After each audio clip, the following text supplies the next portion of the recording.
Step out now! A black woman driving a car this expensive? Something's not right here.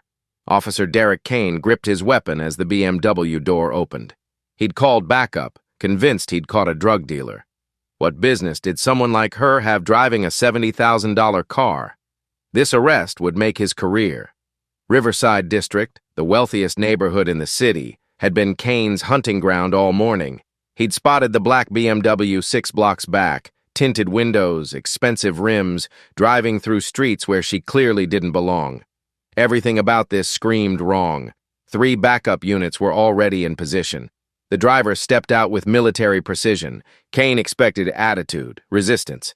Instead, she stood perfectly straight, shoulders back. Kane's smirk froze. Full military dress uniform, ribbons covering her chest, silver eagles on shoulders, a colonel. Backup sirens wailed like a funeral march for his career. "Officer, you just made an assumption that will cost you everything," she said with deadly calm. Kane's hand trembled. He hadn't pulled over a criminal. He'd just destroyed someone with the power to end his career forever. What happens next will blow your mind. Subscribe because this gets absolutely insane. 2 hours earlier, Derek Kane started his shift like any other day. Coffee in hand, scrolling through the arrest photos from last week. Mostly black faces stared back at him from the screen. "Kane, we need those numbers up," Sergeant Walsh called out during morning briefing. "New proactive policing initiative in the Riverside District. Keep your eyes open for anything suspicious." Kane nodded with satisfaction. Riverside meant expensive houses, luxury cars, and easy targets who didn't belong. His kind of hunting ground. "Roger that, Sarge. I'll keep the peace." Meanwhile, across town, Colonel Frances Turner finished her morning physical training at exactly 0600 hours. 25 years of military discipline didn't allow for lazy mornings. She checked her encrypted emails, another Pentagon meeting about the $50 million civilian military police cooperation budget. Her BMW sat in the driveway gleaming in the morning sun, a gift from her late husband, a Vietnam veteran who'd saved every deployment bonus to buy it for her promotion to colonel. The car represented sacrifice, honor, and dreams finally achieved. Turner slipped into her civilian clothes but kept her dress uniform hanging in the back seat. Base inspection at 1400 hours required full military dress, and she never took chances with regulations. She pulled out of her driveway, completely unaware that her success would soon become someone's target. Kane patrolled Riverside District with predatory focus. 3 traffic stops already, all clean, all disappointing. Then he spotted it. A BMW with tinted windows, expensive rims, driving the speed limit through the nicest part of town. "Dispatch, this is Unit 251. I've got eyes on a suspicious vehicle, black BMW, tinted windows. Doesn't fit the neighborhood profile." Kane's pulse quickened. This felt different. This felt like the big score he'd been waiting for. He followed 3 blocks behind, building his case in his mind. Expensive car, wrong driver, definitely stolen or drug money. Backup requested to Maple and 5th. Possible stolen vehicle, suspected drug activity. Turner checked her mirrors professionally. The patrol car had been following for 6 blocks now, maintaining distance but clearly tracking her. Years of convoy security in Afghanistan kicked in automatically. Hands visible on wheel, speed exactly at limit, signals for every turn. She had no idea the officer behind her had already decided she was guilty. Kane smiled as more units responded to his call. This was about to become the arrest of his career. He hit his emergency lights with pure satisfaction. But what Kane didn't know was that he'd just targeted the one person who could destroy his entire department. Kane stepped out of his patrol car with the swagger of a hunter who'd cornered his prey. 3 backup units positioned themselves strategically around the BMW, lights flashing like a Hollywood movie set. Turner pulled over smoothly, engine off, hands clearly visible on the steering wheel. Every movement precise, professional, exactly how she'd trained thousands of soldiers to behave during vehicle checkpoints and combat zones. Kane approached the driver's side, hand resting on his weapon. His body language screamed authority and barely contained aggression. "Do you know why I stopped you?" "No, sir. Please inform me," Turner replied with military precision, her voice calm and respectful. Kane's jaw tightened. He'd expected attitude, an argument, something to justify the escalation he had planned. Her compliance was almost insulting. "Step out of the vehicle, now!" Turner complied smoothly, keeping her hands visible. She moved with unmistakable military bearing, straight posture, controlled movements, eyes alert but non-threatening. Kane noticed something different about her but couldn't quite place it. "Whose car is this?" Kane's tone implied theft before she even answered. "Mine, sir. Registration and insurance are in the glove compartment along with my identification." Turner handed over her documents, including her military ID. Kane barely glanced at the military identification, his attention laser-focused on the expensive vehicle registration. "How do you afford a car like this?" The question hung in the air like an accusation. Turner understood exactly what he was really asking. "I'm a military officer, sir. This vehicle was purchased with legitimate military pay and deployment bonuses." By now, 3 more officers had arrived. Kane felt invincible with backup, his confidence growing with each additional uniform. Turner remained perfectly calm, mentally cataloging badge numbers, patrol car numbers, and timestamps. Her strategic mind was already working. "I'm going to search this vehicle," Kane announced. "Sir, do you have a warrant or probable cause for the search?" Kane's face flushed red. "Suspicious behavior and ongoing drug investigation. That's all the probable cause I need." Turner knew her constitutional rights, but she also calculated the situation tactically. Resist now and face certain violence, or document everything for systematic justice later. "I'll comply under protest, Officer Kane." Kane heard only defiance in her measured words. "Smart choice," he smirked, moving toward her trunk. But when Kane popped that trunk open, everything was about to change forever. Kane popped the trunk with the confidence of a man who knew he was about to find drugs, weapons, or stolen goods. Instead, he found something that should have stopped him cold. A military deployment bag sat neatly in the corner, with a perfectly pressed dress uniform visible through the clear garment bag. Military ribbons, commendations, and medals were carefully organized in a presentation case. Any reasonable officer would have recognized the significance immediately. Kane was not reasonable. "Playing dress-up now?" Kane pulled out the uniform, handling it roughly like a costume. "Where'd you steal this from? A pawn shop?" Turner's jaw clenched as she watched him disrespect the uniform that represented her life's service, her sacrifice, her honor. Kane opened the metal case, pulling out her bronze star. "These fake too? You people really go all out with the props." He dropped the bronze star carelessly. It hit the pavement with a metallic clink that echoed like a gunshot in Turner's ears. "Sir, those are legitimate military commendations earned through 25 years of active service." "Sure they are, sweetheart." Kane kicked at the fallen metal. "What's next? You gonna tell me you're a general?" The body cameras were recording everything.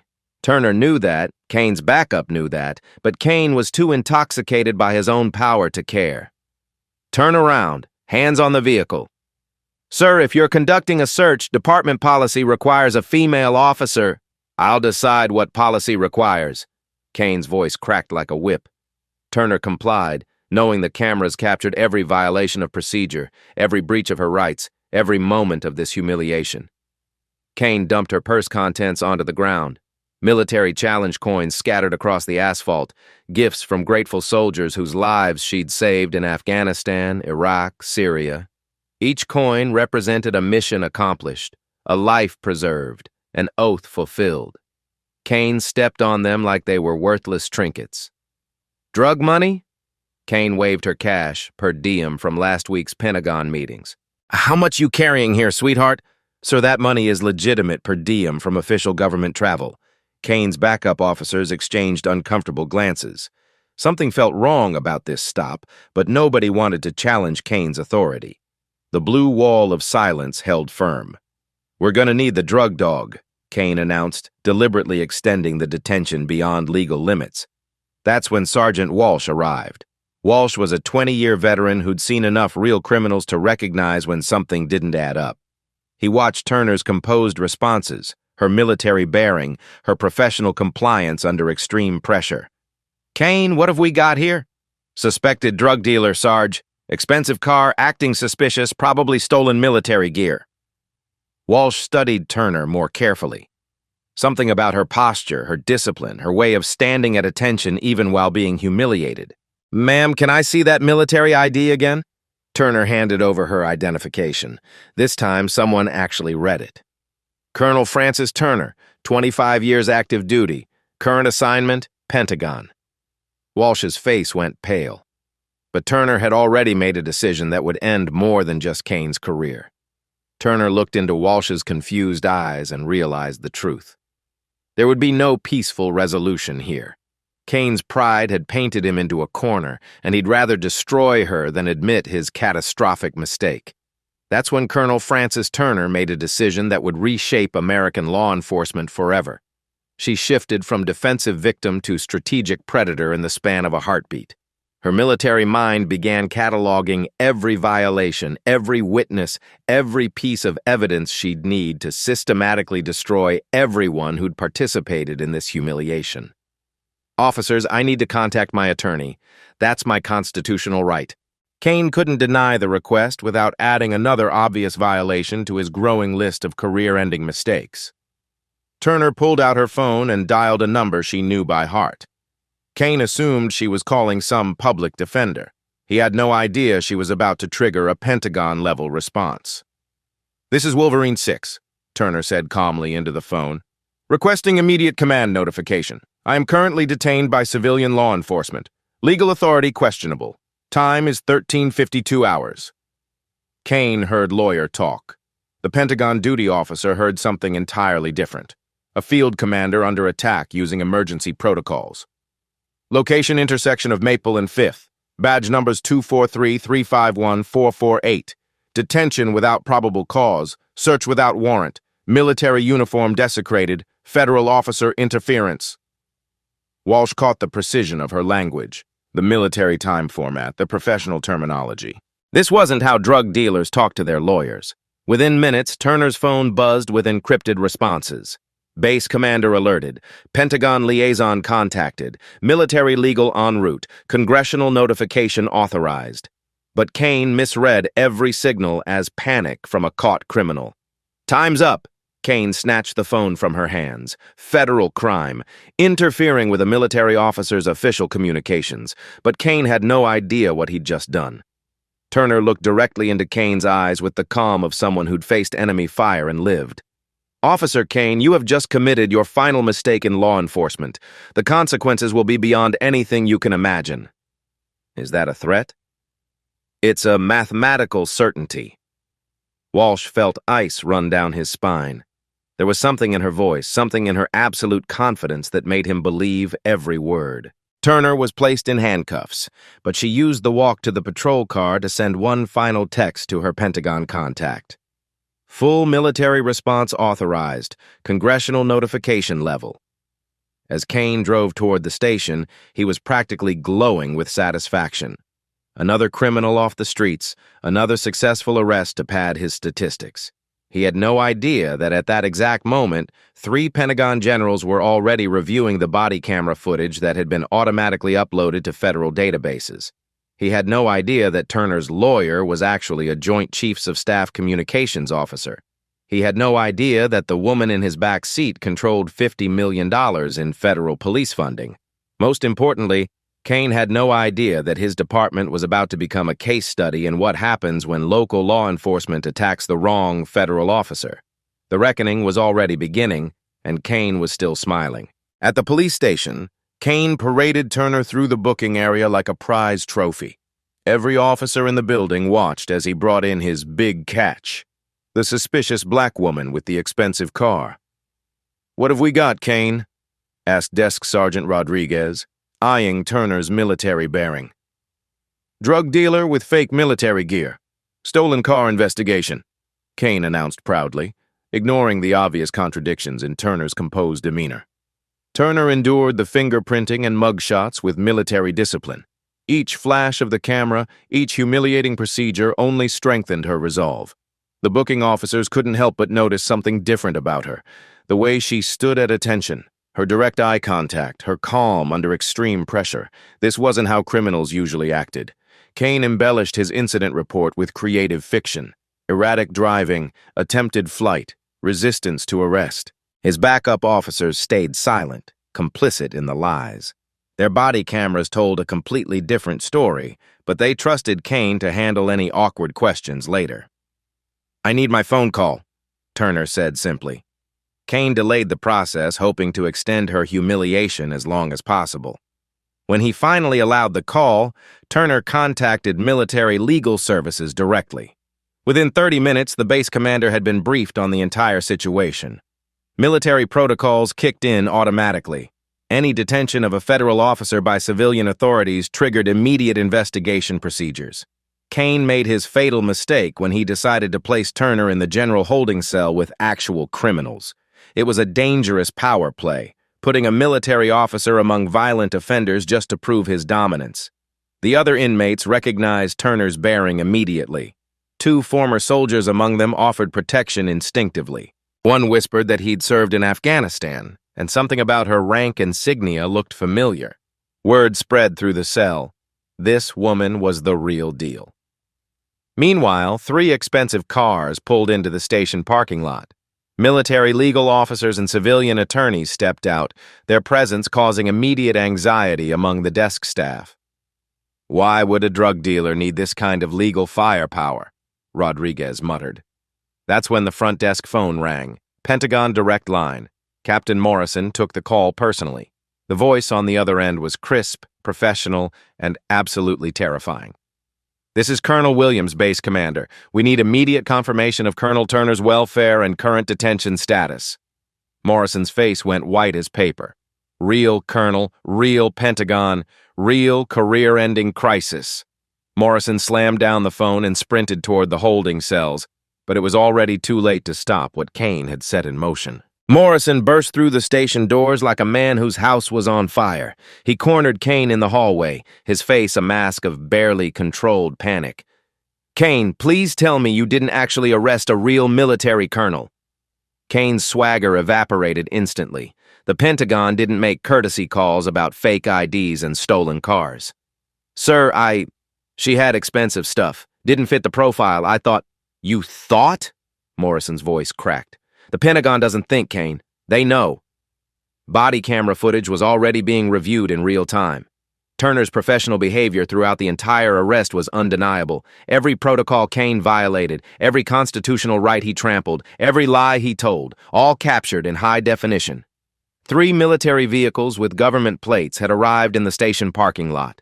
Base commanders, military police, and JAG officers marched through the front doors like they owned the place. The entire station erupted in nervous energy. Officers whispered in corners, desk staff made urgent phone calls, and everyone suddenly found reasons to be anywhere except near Kane. Morrison ordered Turner's immediate release, but the damage was catastrophic. The military delegation demanded complete briefings, all video evidence, and every document related to the arrest. This wasn't going away with apologies and paperwork. Kane attempted desperate damage control, claiming the traffic stop was legitimate and everything just got misunderstood. But military officers reviewed footage with surgical precision. They saw an experienced colonel under fire, handling the situation with more professionalism than many police officers could manage. Base Commander Colonel Williams interviewed Turner privately in Morrison's office. Her account matched the video evidence perfectly, down to timestamps and exact quotes from Kane's verbal attacks. Williams recognized quality leadership under pressure. Turner's composure had actually prevented the situation from escalating to violence, protecting everyone involved, including Kane's career, though he'd destroyed that himself. Military legal briefed civilian authorities on the federal implications: interference with military duties, civil rights violations, false arrest of a federal officer. The charges were multiplying exponentially. Kane's backup partners started distancing themselves faster than rats abandoning a sinking ship. Union representatives arrived but found precious little to defend when faced with clear video evidence and Pentagon involvement. Local media caught wind of the story. Military vehicles at a police station was unusual enough to attract attention. Radio scanners had picked up Kane's original backup calls about a suspicious black female. Social media began lighting up with leaked footage. Professional military officer enduring harassment while maintaining perfect discipline. The optics were absolutely devastating. Kane's world was crumbling in real time, and he still had no idea how powerful Turner really was. News vans began arriving within hours. Military colonel arrested by police was the kind of story that spread like wildfire across local media, then quickly jumped to national coverage. Kane's attempts at damage control backfired spectacularly. Every interview request, every statement to supervisors only highlighted the obvious contradictions between his written report and the crystal-clear video evidence. Turner refused to leave the station quietly. She demanded immediate meetings with the mayor, police chief, and district attorney. Her military brass backed every demand with the full weight of federal authority. City officials scrambled for crisis management mode. This wasn't routine police misconduct. Military involvement meant federal oversight, congressional attention, and national media scrutiny. Investigators began digging into Kane's history, and what they found was devastating. A clear pattern emerged. Multiple incidents of racial profiling, excessive force complaints, and citizen grievances. The department had protected him through union agreements and internal reviews for years. While civilian authorities panicked, the military investigation proceeded with clockwork efficiency. Base Commander Williams authorized full cooperation with media, civilian authorities, and oversight agencies. Military transparency stood in stark contrast to police department secrecy. Turner scheduled a press conference for the next morning. Military Legal cleared her statements, and her service record went public. Bronze Star recipient, Combat Action Badge, multiple deployments, 25 years of exemplary reviews. Social media pressure exploded overnight. #JusticeForColonel began trending nationally. Veterans organizations expressed outrage at the desecration of military uniforms and medals. Civil rights groups demanded immediate federal investigation. Kane's personal life imploded as quickly as his professional one. His family received threatening phone calls. His children faced harassment at school. His wife seriously considered separation. Career destruction was spreading into complete personal devastation. The police union attempted damage control but found themselves defending the indefensible. Clear video evidence, Pentagon involvement, and national media attention made this a political nightmare. District Attorney's Office began reviewing potential criminal charges: false arrest, civil rights violations, abuse of authority under color of law. Federal prosecutors examined the federal crime components. By midnight, the mayor was calling emergency meetings with the police chief, demanding a comprehensive accountability plan before federal intervention became inevitable. Kane sat in his empty house, scrolling through social media posts calling him every name imaginable. The confident swagger was gone, replaced by the dawning realization that he'd destroyed everything. But tomorrow's press conference would reveal Turner's true power, and the $50 million bombshell that would reshape law enforcement forever. The press conference convened at City Hall at exactly 1,000 hours. Turner appeared in full dress uniform, every ribbon and medal precisely positioned. The assembled media immediately recognized this wasn't just another police misconduct victim. This was someone important. Military Public Affairs Officer Captain Davis approached the podium first. "Ladies and gentlemen, I present Colonel Francis Turner, United States Army, 25 years active service, Bronze Star recipient, and current Pentagon liaison for civilian military law enforcement cooperation programs." The room stirred with interest, but the real bombshell was still coming. Turner stepped to the microphone with the bearing of someone accustomed to briefing generals and congressmen. Her voice carried the weight of absolute authority. Yesterday's incident represents a fundamental failure of training, judgment, and character that calls into question this department's fitness for continued federal partnership. Reporters leaned forward, sensing something bigger than a simple traffic stop story. Turner continued with military precision. "I currently oversee $50 million in annual federal funding for military civilian police training programs nationwide. This specific department receives $3 million annually from programs under my direct administration." The room exploded. Cameras flashed, reporters shouted questions, and city officials watching on live television felt their stomachs drop. Military funding withdrawal would devastate the department budget, force massive layoffs, eliminate specialized units, and cancel equipment purchases planned for the next 3 years. My role at the Pentagon includes oversight of national police reform initiatives. My recommendations carry direct weight with congressional defense committees, federal funding allocations, and military contractor selections nationwide. Kane, watching from the department break room, finally understood the scope of his catastrophic mistake. He hadn't just attacked some random military officer. He'd humiliated the person who controlled his department's funding, future, and federal relationships.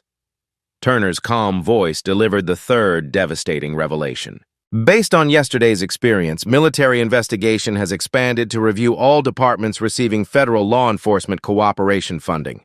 My treatment will serve as a test case for continued military-civilian partnerships nationwide. Captain Morrison's face appeared on camera behind the podium, his expression pure horror as the implications sank in. Federal audit, funding withdrawal, public oversight, media scrutiny, congressional investigation, legal liability, everything hitting simultaneously. The fourth revelation hit like a nuclear bomb. My Pentagon network includes Joint Chiefs of Staff liaisons, Congressional Defense Committee members, federal law enforcement oversight directors, academic research institutions, and international policing cooperation programs. Yesterday's phone call triggered responses throughout the entire military-civilian law enforcement community. Questions from reporters revealed additional devastating context. Turner had personally designed many of the training protocols Kane's department claimed to follow. His violations demonstrated complete failure of systems she had developed and implemented. Kane's history of complaints was examined under this new light. The pattern of behavior contradicted department claims of isolated incident. Turner's professional analysis identified systematic failure to implement federal training requirements that her department certified compliance with annually.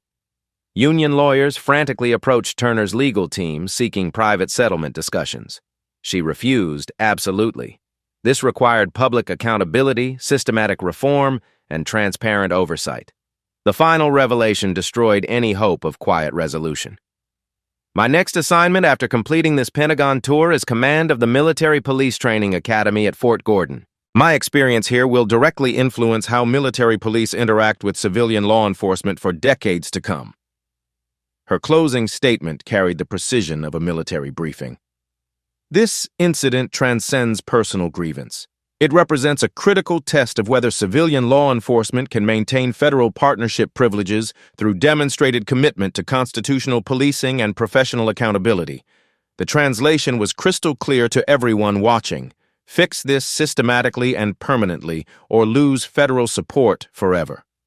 Kane's career officially ended in that moment. The Union couldn't defend violations against a federal partner. The department couldn't support such massive liability risk. The city couldn't afford federal investigation and funding loss. Turner concluded with measured precision. I will personally ensure this incident catalyzes meaningful reform benefiting all citizens and law enforcement professionals committed to constitutional service. Her words carried the weight of Pentagon authority, federal funding power, congressional influence, and military justice tradition. The local police department faced an ultimatum: embrace comprehensive reform under Turner's direct oversight, or face federal intervention, complete funding loss, and possible federal takeover of operations.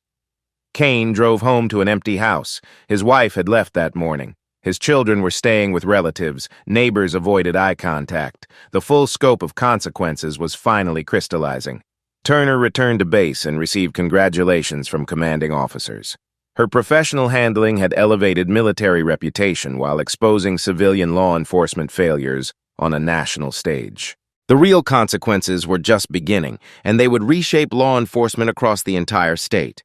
Within 48 hours of Turner's press conference, the federal machine activated with devastating efficiency that would reshape American law enforcement forever. The Department of Justice Civil Rights Division opened a formal investigation with unprecedented scope. FBI agents descended on the police station with moving trucks, computer forensics teams, and federal warrants covering every aspect of department operations. They began comprehensive audits of department practices, training records, complaint histories, and financial management of federal grants dating back 7 years. Turner's Pentagon superiors authorized complete military cooperation with civilian investigators. They provided comprehensive documentation of training contracts, funding requirements, compliance standards, and evaluation metrics that painted a damning picture. The department's repeated violations of federal training protocols became evidence in what was rapidly becoming the largest civil rights case in the state's history. City legal teams scrambled desperately for damage control, but insurance companies were already reviewing liability coverage for civil rights violations. Municipal bond ratings faced immediate downgrade reviews. Federal investigations triggered automatic financial oversight provisions that could affect the city's borrowing capacity for decades. Credit agencies placed the city on negative watch lists. Kane faced coordinated legal attacks from multiple directions simultaneously. Federal civil rights charges, state criminal prosecution, civil liability lawsuits, and police misconduct investigations all proceeded on parallel tracks. His pension was under review for complete forfeiture due to felony convictions. His union representation was quietly withdrawn after lawyers determined the case was completely unwinnable. The department's union officially distanced itself while quietly encouraging members to cooperate fully with federal investigators. Body camera footage protected officers who remained professional throughout the incident, while completely condemning Kane's obvious violations of basic constitutional rights. Turner's military legal team filed a federal lawsuit seeking declaratory judgment about police departments' fitness for continued federal funding. The precedent could affect similar departments in all 50 states and reshape the entire landscape of federal-local law enforcement cooperation. The first corporate consequence hit with immediate devastating impact. Police equipment suppliers began reviewing contracts en masse across multiple states. Military-grade equipment required federal approval. Departments under civil rights investigation automatically lost eligibility for advance purchases. Millions in pending orders were canceled overnight, affecting manufacturers nationwide. The second wave followed within days like a financial tsunami. Training contractors canceled programs across the board, avoiding any association with departments facing federal oversight. Private companies couldn't afford reputational damage from controversial partnerships.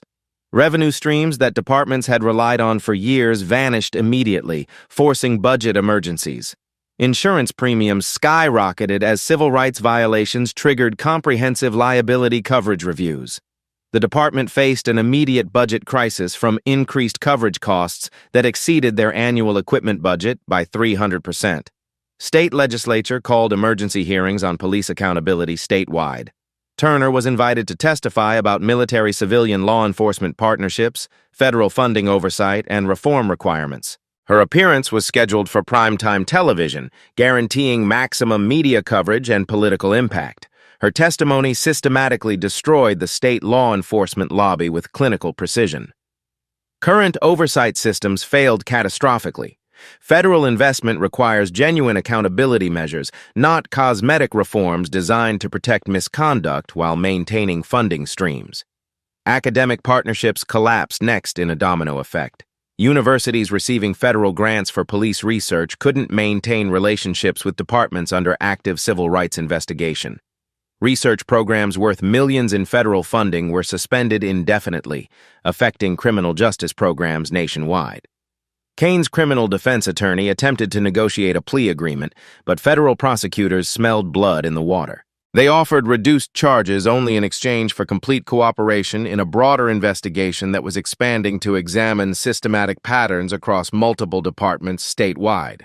Kane's detailed testimony revealed department culture that actively tolerated racial profiling, excessive force, and constitutional violations through informal protection systems.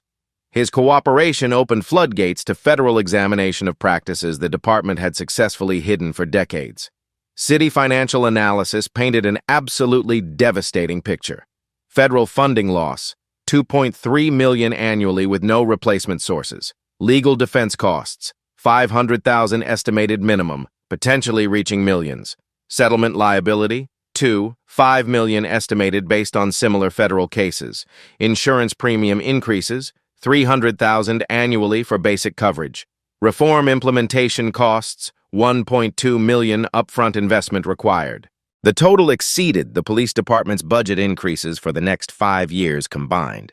The alternative was federal takeover of department operations under direct Justice Department supervision. Political fallout spread like wildfire through local government. The mayor faced recall petitions with thousands of signatures collected in record time. The police chief announced early retirement effective immediately to avoid termination. City council members rushed to distance themselves from law enforcement policies they had unanimously supported just weeks earlier. Turner's influence extended far beyond local impact into national policy development.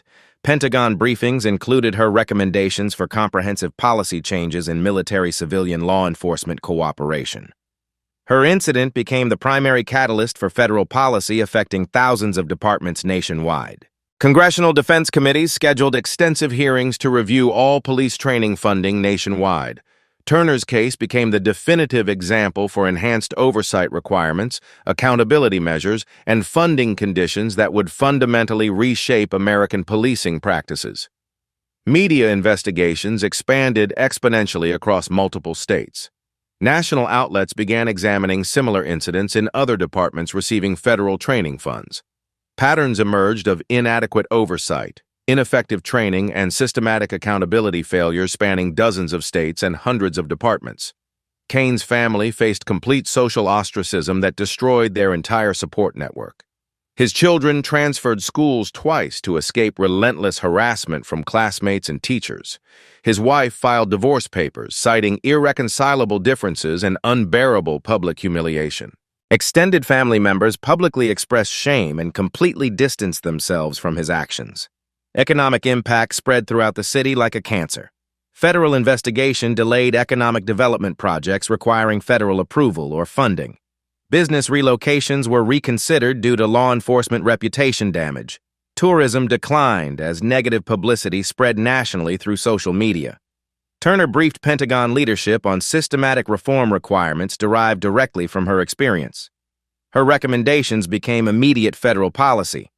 Enhanced background checks for departments receiving military cooperation, mandatory bias training with federal oversight, automatic funding suspension for civil rights violations, and comprehensive annual compliance audits. External legal counsel recommended comprehensive settlement including public apology, policy reforms, federal oversight acceptance, financial compensation, personnel changes, and training modifications. The total price tag approached 8 figures when including long-term compliance costs. Turner's response through her legal team was absolutely uncompromising. Settlement must include structural changes preventing future incidents, not just financial compensation. Accountability must be systematic, permanent, and federally monitored with measurable outcomes. State-level policy changes accelerated rapidly under federal pressure. The governor announced a comprehensive police reform initiative based entirely on Turner's recommendations. Federal funding for all state law enforcement would require enhanced accountability measures that departments across the state scrambled desperately to implement. The department faced an existential choice: accept federal oversight with comprehensive reform requirements, or reject federal funding and operate with dramatically reduced budget, limited equipment, and constrained operations that would effectively end modern policing capabilities. Kane's final attempt at legal defense collapsed when investigators uncovered additional body camera footage from previous incidents. The evidence showed clear patterns of racial profiling, constitutional violations, and aggressive behavior toward minority citizens spanning his entire career. The department had systematically protected him through union agreements, despite overwhelming evidence of continuous misconduct. Turner's professional reputation was enhanced nationally by her exemplary incident handling. Pentagon leadership considered early promotion, expanded authority over civilian military law enforcement programs, and increased responsibility for national policy development, affecting federal-local law enforcement cooperation nationwide. Corporate America began taking serious notice. Defense contractors questioned whether to maintain relationships with police departments facing federal oversight. Technology companies providing surveillance equipment reconsidered contracts with agencies under civil rights investigation. The ripple effects were fundamentally transforming American law enforcement at the federal level, and Kane's single traffic stop had triggered the largest systematic reform in modern policing history. Kane's termination hearing convened 3 weeks later with national media attention that transformed the small hearing room into a circus. Department officials attempted to portray the incident as isolated misconduct by a single rogue officer, but their strategy crumbled before federal investigators even presented evidence. Turner testified via secure video conference directly from the Pentagon, her full dress uniform and military bearing creating a stark contrast to Kane's wrinkled civilian clothes and obvious desperation. The visual alone told the entire story. Federal investigators presented their first piece of evidence. Kane's training records revealed multiple failures to complete required bias training, de-escalation courses, and constitutional law updates over a 3-year period. The department had signed federal compliance certifications while knowingly allowing Kane to operate without current training. This represents systematic deception of federal oversight, the lead investigator stated flatly. Not individual failure, but institutional fraud. Kane's training supervisor shifted uncomfortably in his seat as the evidence mounted.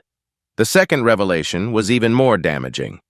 Complaint history revealed a deliberate pattern of citizen grievances systematically dismissed through internal review processes designed to protect officers rather than serve justice. Federal investigation found documented evidence of protecting officers like Kane through institutional bias spanning multiple years. Turner's testimony was devastating in its professional precision. Officer Kane's actions demonstrate complete failure of training systems, supervisory oversight, and accountability measures that federal funding specifically requires. This wasn't an accident. This was predictable. Kane's defense attorney attempted to shift blame to department leadership, claiming inadequate training and cultural pressures beyond Kane's control. The strategy backfired spectacularly when federal prosecutors used his testimony to expand investigation beyond individual misconduct into systematic department failures. The third piece of evidence destroyed any remaining sympathy. Body camera footage from Kane's previous incidents showed clear patterns of racial profiling, constitutional violations, and aggressive behavior toward minority citizens over 18 months.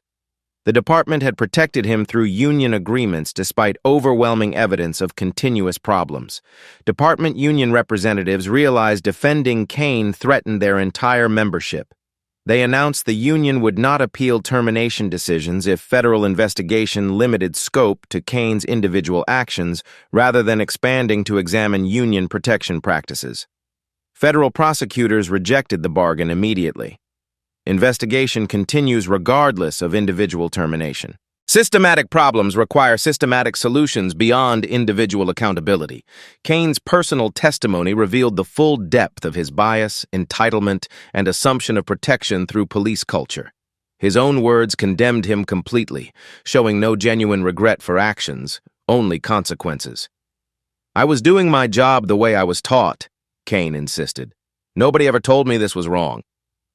The hearing officer reviewed federal requirements for police departments receiving military cooperation funding.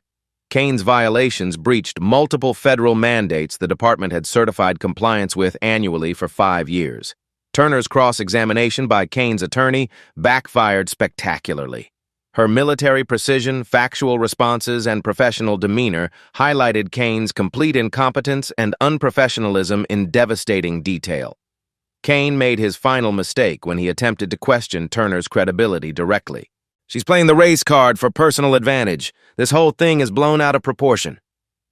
The comment demonstrated continued bias, complete lack of understanding, and absolute absence of professional growth or remorse. Federal investigators presented financial evidence showing the department had systematically used federal training funds for equipment purchases while deliberately skipping mandatory bias training, de-escalation programs, and constitutional law courses for 3 consecutive years. Kane's former supervisor provided the final testimony, revealing systematic pressure to protect officers regardless of misconduct. The culture of impunity had enabled Kane's behavior through years of protected violations while federal funding continued flowing. The hearing officer determined termination was completely justified, but noted individual accountability was insufficient for systematic problems requiring federal oversight and comprehensive reform. Kane's final statement revealed no genuine remorse whatsoever. He continued blaming Turner for overreacting, the department for abandoning a loyal officer, and the federal government for political persecution designed to destroy good cops. The decision was announced immediately. Termination upheld, pension completely forfeited, criminal prosecution supported, civil liability confirmed. Kane was officially stripped of police authority, law enforcement certification, and all retirement benefits. Post-hearing interviews showed Kane's continued defiance and complete lack of understanding. "This whole thing is political correctness gone crazy. I was doing my job protecting the community." His comments guaranteed continued federal investigation interest and eliminated any possibility of future law enforcement employment. Turner's response remained dignified and focused. Today's decision represents the first step toward accountability. Real reform requires sustained commitment to constitutional policing, not just individual punishment. Kane left the hearing escorted by federal marshals and immediately arrested on civil rights charges. The symbolism was powerful. From police authority to federal defendant in a single day. His destruction was complete, but Turner's transformation of American law enforcement was just beginning. 6 months after Kane's arrest, Turner's incident had become the catalyst for the most comprehensive police reform in American history. Congress passed the Federal Law Enforcement Accountability Act with overwhelming bipartisan support. The legislation, nicknamed the Turner Standards by media and law enforcement nationwide, established unprecedented federal oversight for any department receiving military cooperation funding. The Turner Standards became federal law with immediate effect. Mandatory bias training with federal oversight every 90 days, automatic funding suspension for any civil rights violations, comprehensive annual compliance audits, independent oversight requirements, and enhanced background checks for all officers in federally funded programs. Kane's former department transformed completely under federal monitoring. A new chief was appointed with direct community input for the first time in the city's history. Bias training became monthly requirements rather than annual suggestions. A citizen oversight board was established with real investigative authority and subpoena power. Body camera policies were strengthened with automatic federal review of all use-of-force incidents. Turner received promotion to Pentagon Policy Director for Civilian-Military Law Enforcement Cooperation, overseeing the implementation of reforms she had personally designed. Her experience transformed federal approaches to police funding, training requirements, and accountability measures nationwide. Kane was convicted on federal civil rights charges and sentenced to 3 years in federal prison. State criminal prosecution resulted in additional convictions for false arrest and abuse of authority. The civil lawsuit settlement exceeded $2.1 million paid entirely by city insurance, driving premium costs up across the region. National police organizations initially resisted Turner Standards, but federal funding pressure forced rapid compliance. Departments faced a simple choice: enhanced accountability or reduced federal support. Most chose accountability over autonomy. Academic research institutes began studying Turner's incident as a definitive case study in effective reform pressure. Her professional response, strategic use of military authority, and systematic approach became required curriculum in criminal justice programs nationwide. Police training academies across all 50 states incorporated the Turner case into mandatory coursework. Her handling of illegal detention became the textbook example of de-escalation, documentation, and strategic response under extreme pressure. Congressional oversight hearings examined military-civilian law enforcement partnerships with Turner as the primary expert witness. Her recommendations became immediate federal policy affecting thousands of departments and millions in funding allocations. Kane's former city became a model for successful reform implementation. Federal oversight ended after 18 months of demonstrated compliance. Community relations improved dramatically, citizen complaints decreased by 60%, and professional standards were elevated to levels that attracted quality recruits from across the region. Other departments facing similar federal review studied the city's reform model extensively. Turner was personally consulted by over 40 municipalities seeking federal oversight resolution through comprehensive accountability measures rather than lengthy legal battles. Kane's former colleagues embraced reform rather than resist federal requirements. Professional officers recognized the benefits of enhanced training, clear standards, and community support earned through genuine accountability. International law enforcement communities studied Turner Standards as the premier model for police accountability in democratic societies. Her Pentagon role expanded to include consulting with allied nations implementing similar reforms in their law enforcement systems. Police unions nationwide adapted to new accountability requirements rather than fight inevitable change. Professional officers supported enhanced standards that clearly distinguished competent law enforcement from incompetent or biased policing. Turner's military career accelerated rapidly. Pentagon leadership considered her for early promotion to general officer based on innovative leadership in civilian-military cooperation, policy development, and systematic reform implementation that had transformed American policing. Federal funding for police training actually increased under Turner standards, as departments meeting accountability requirements received enhanced support for professional development, equipment modernization, and community policing programs. But Turner's true legacy was just beginning. 2 years after the incident that changed American law enforcement forever, Turner drove her BMW back to the intersection of Maple and 5th Street where Kane had first pulled her over. The corner now featured a small memorial garden created by community activists, Constitutional Accountability Square, honoring her contribution to nationwide police reform. Fresh flowers were placed regularly by visitors who came to see where systematic change had begun.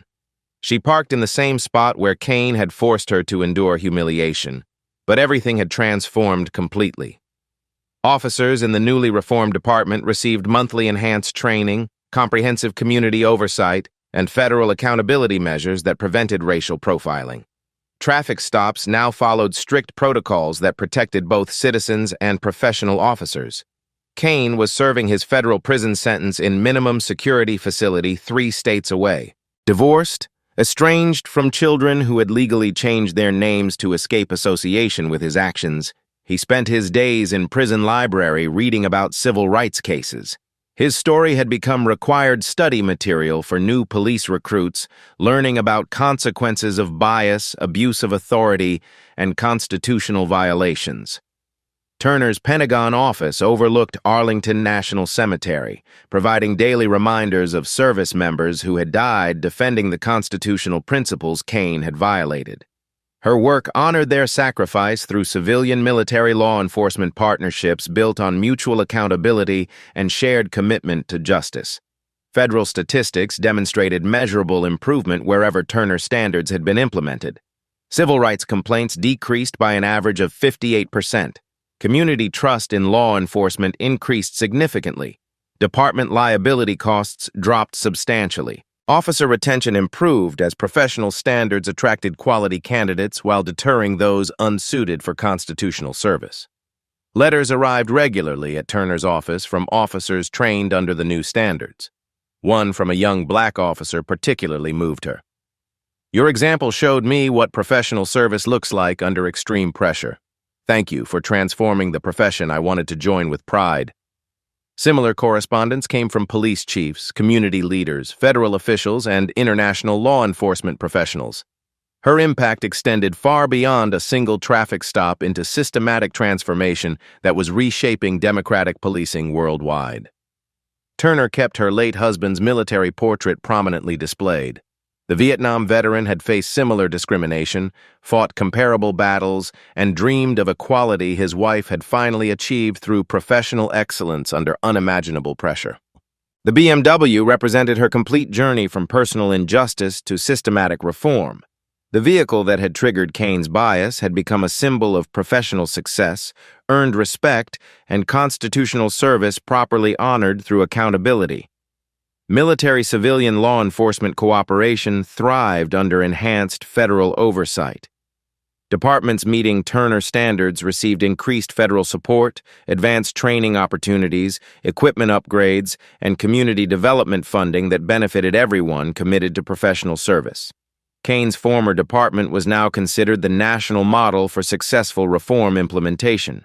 Federal oversight had ended ahead of schedule due to demonstrated compliance. Community relations were completely restored. Professional standards elevated to levels that attracted recruits from across the nation seeking departments committed to constitutional policing. Turner's promotion to full colonel was confirmed with unanimous support. Military leadership recognized her extraordinary contribution to national security through civilian-military cooperation, innovative policy development, and systematic reform leadership that had strengthened democratic institutions. She maintained clear perspective about individual vindication versus systematic change. Personal justice matters less than preventing future victims through professional accountability, constitutional service, and community trust built on genuine reform rather than empty promises. Police training academies used her case as the definitive example of proper constitutional service under pressure. How professional officers should respond to stress, maintain standards during crisis, and protect community trust through personal accountability that honors the badge. Congressional recognition followed with Turner receiving the Presidential Medal of Freedom for civilian service. Military-civilian partnerships were permanently strengthened through her leadership, vision, and professional example that proved accountability protects everyone.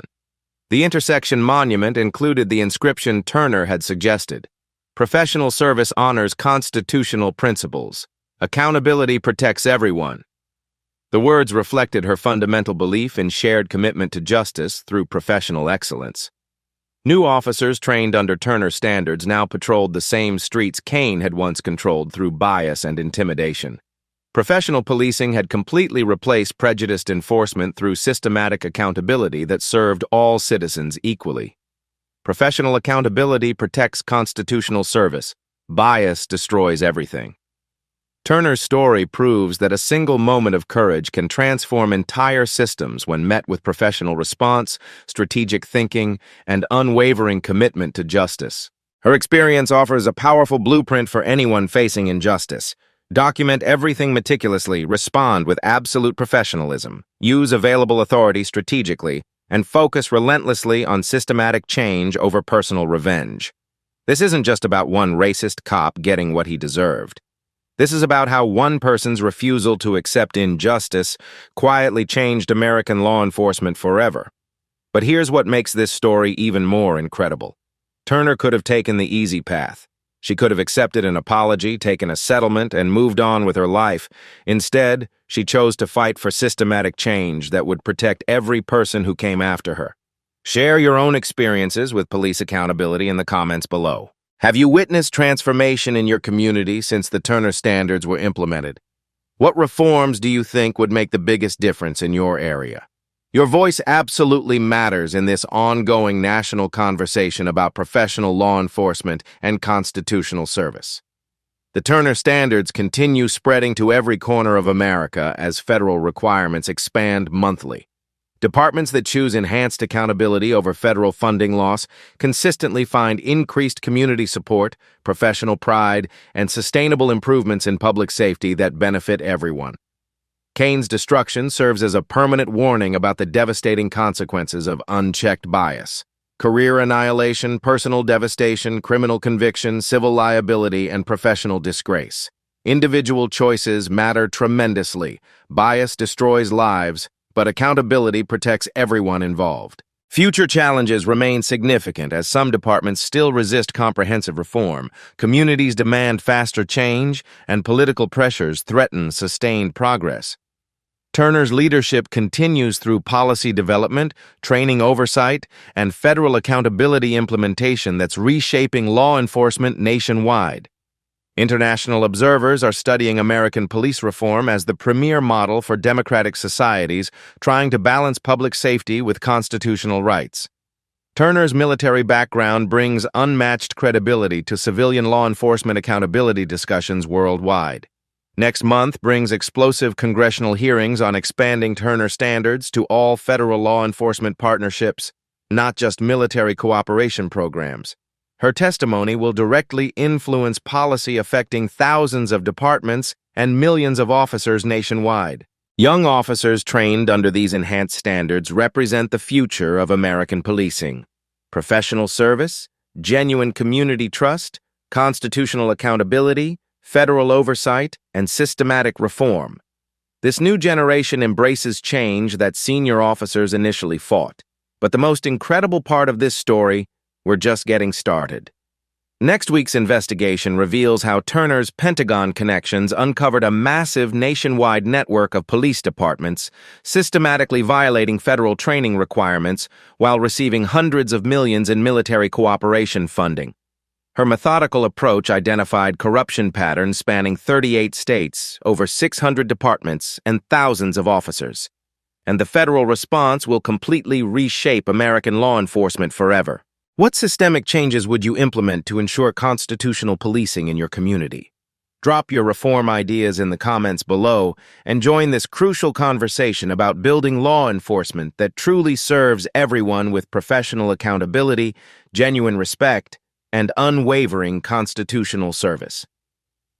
The revolution in American policing started with one traffic stop. Where will it end? Subscribe now to find out, because this story is far from over. Sometimes the most powerful revolutions don't come with noise, just one person standing their ground. At Beat Stories, we highlight those moments that shift the balance. If this story moved you, hit subscribe, because every week we bring real stories that shake the system.